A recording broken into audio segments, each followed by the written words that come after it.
This is Valley News Live at 10.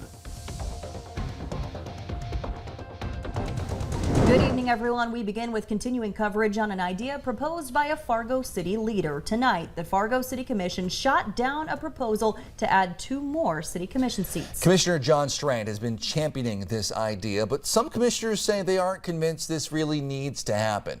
Valley News Team's Nishay Taylor joins us now live in studio to tell us why. Nishay. Justin, the commission voted 3-2, voting down this proposal. The commissioners against the idea felt there were too many unanswered questions as to why it would be necessary to add 2 new open seats. Now, this isn't the first time increasing the size of the commission has been a topic of discussion. After the 2016 election, there was a task force that looked at election issues, and adding more commissioners was recommended, but that also was shot down by the commission at the time. Commissioner Strand says he had proposed the idea with the hopes of letting the community decide if the commission needed to increase the size, and the goal would have been to get the question on the November ballot with the intent of having candidates selected by June 2024, that particular election. But that wasn't enough to persuade the other commissioners.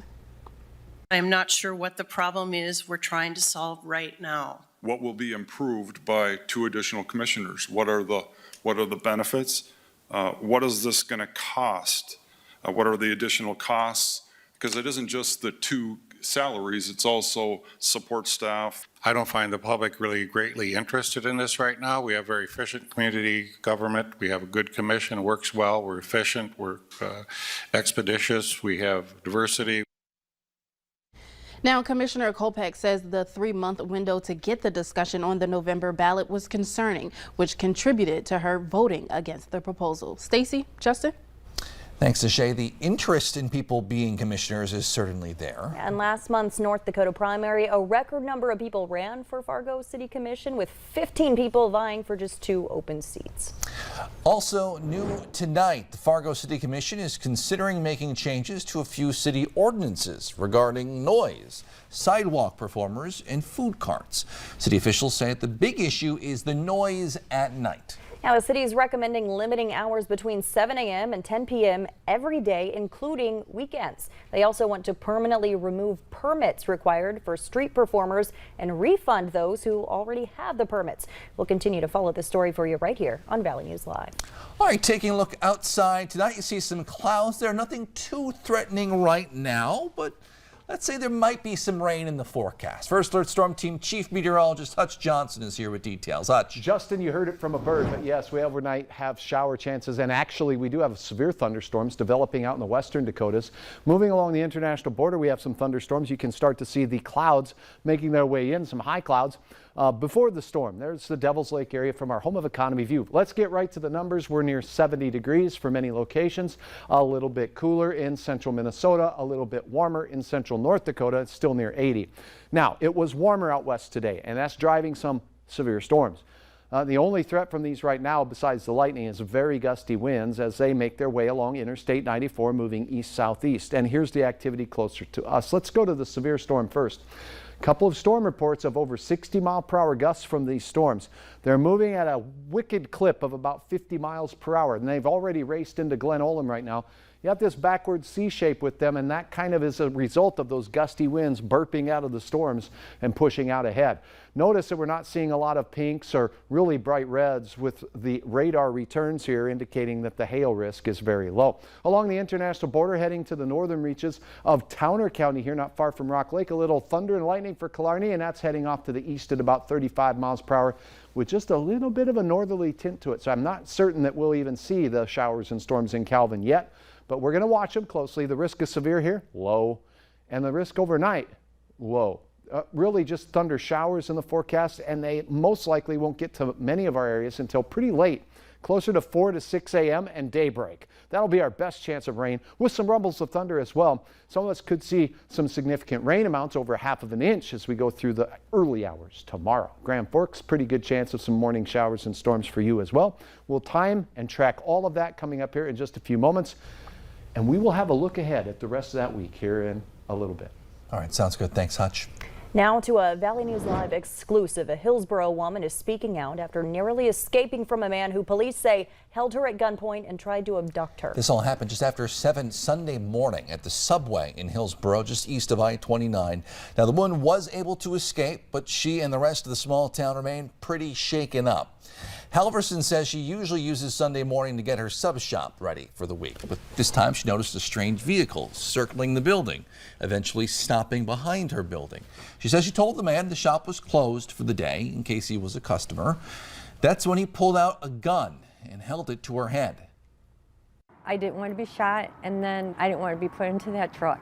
I don't know what happened. I just went berserk. I just started kicking and flaring my hair, and I don't know how I got away from him. But I felt his arm let off and I ran. I just ran. Halverson took shelter at a nearby gas station until police arrived. The accused man is in custody, but he hasn't yet been charged or named by officials. That could happen tomorrow. The Trail County Sheriff's Office says the man was already under a doctor's care at the time of the incident and is now undergoing a mental health evaluation at a Fargo hospital. So far in 2022, Cass County has had 19 drug-related deaths. One death is too many. That's the Cass County Sheriff announcing a new initiative tonight, doubling down on fighting narcotic sales and trafficking. He says most narcotics in North Dakota come from out of state, and that catching traffickers will target the source of the problem rather than just locking up users.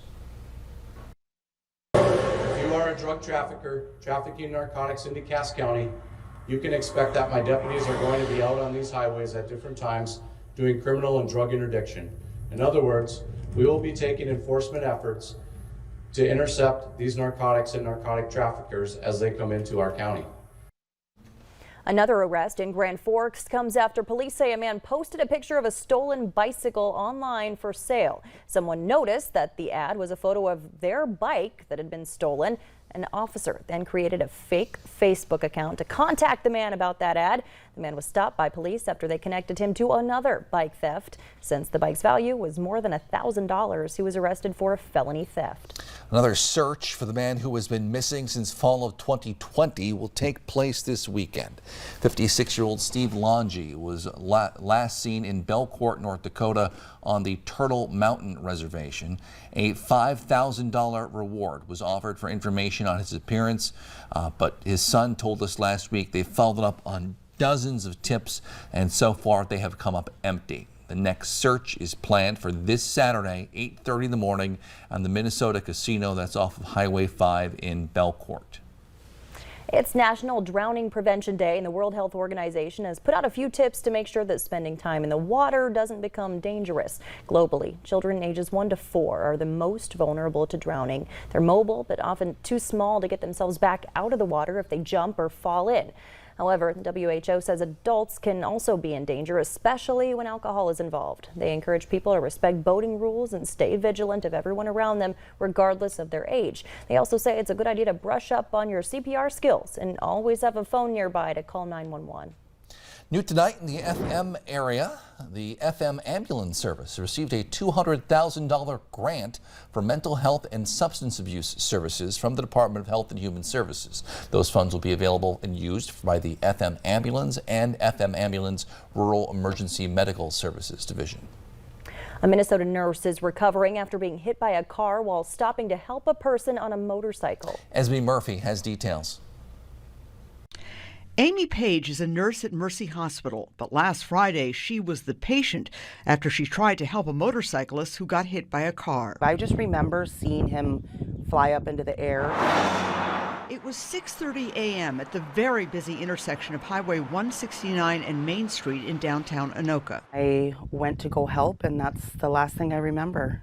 The next thing I remember is being in the ambulance and being told that I was struck by a car. She has multiple fractured bones in her face and significant injuries to her back and knee. As a nurse, you have to realize how close you came.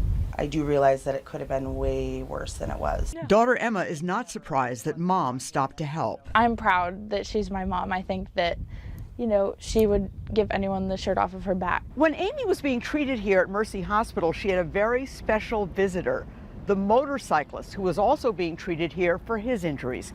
He had some gifts, A hug, a bouquet of flowers, and a big thank you. Because her mom will be out of work for weeks, Emma started a GoFundMe that's raised more than $9,000. I just am so unbelievably grateful. I absolutely would help somebody again. I mean, I guess that's just in my nature. As a nurse, I feel like it's my duty to help people. That's Esme Murphy reporting. State Patrol says no one was cited in the accident that injured Nurse Amy. Still ahead tonight.